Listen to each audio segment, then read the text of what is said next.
So hello guys, सबलाई ढोक्दिया मेरो नाम चाहिँ कोडु राई। बिहान उठे अनि फेरि अल्छी लागेर फेरि सुत्नुतिर लागे। अनि उठेर म ब्रस गर्नुतिर लागे है। अनि म दाइको घरतिर लागे। घरमा बस्दा बस्दा अल्छी लागेर त्यही भएर हामी डुल्नुतिर जाँदै थियौँ। अनि आज मलाई रुगा पनि लागेको छ। अनि हामी एकछिन पार्कतिर बस्यौँ। अनि त्यस पछाडि हामी गयौँ सी साइडतिर। गर्मीमा हामी शीतलमा बसेर कोल्ड ड्रिङ्कहरू पिउनु थाल्यौँ। एक लोट सी साइड डुलेर हामी, त्यो चाहिँ बोट रेस्टुरेन्ट है त। अनि हामी गयौँ तालो भन्ने थाहा छैन भने तपाईँहरूलाई, जहाँ चाहिँ मासु बेच्छ त्यसलाई तालो भन्छ।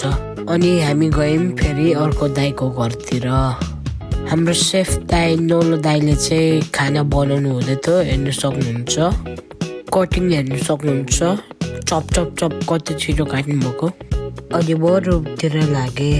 रुम पुगिसकेर 20-30 मिनट बसेर हामी सबैजना फेरि निक्ल्यौँ सेन्टरतिर। भाइले चाहिँ कुकुर खेलाउँदैछ, हेर्नु सक्नुहुन्छ। भाइ त कस्तो नडराएको क्या। हामी सबैजना लुकुर लुकुर हिँड्दै जाँदै थियौँ, हामी सबैजना रमाइलो गर्दै। आजको दिन पनि मजाले बित्यो। अनि हामी सबैजना पार्क गएर खाजा खानु थाल्यौँ। अनि त्यस पछाडि हामी घर जाँदै थियौँ। Thank you so much for watching my mini vlog. Bye.